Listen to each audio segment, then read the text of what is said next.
Malam itu, waktu menunjukkan jam 12 malam, aku sendirian di rumah dan tidak bisa tidur. Aku pun langsung pergi ke ruang tamu untuk menonton TV. Saat sedang asyik menonton, tiba-tiba terdengar suara langkah kaki dari lantai atas. Aku pun langsung mematikan TV dan menatap langit-langit. Aku bingung, mengapa ada suara langkah kaki dari atas.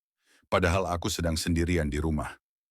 Aku pun langsung mengambil senter dan menaiki tangga menuju lantai atas. Dan melihat ada apa di atas. Di koridor lantai atas, lampu berkedip-kedip. Pintu kamar di ujung lorong terbuka perlahan dengan suara berderit. Aku pun langsung membuka pintu kamar tersebut dan melihat ada apa di dalamnya. Kosong. Tetapi cermin besar di dalam kamar mulai mengembun sendiri, membentuk tulisan, "Jangan melihat ke belakang." Aku pun panik dan langsung membalikkan badan, tapi tidak ada siapa-siapa. Saat kembali melihat ke cermin, tiba-tiba muncul sosok mengerikan berdiri di depanku. Aku pun kaget dan langsung berteriak sekeras mungkin.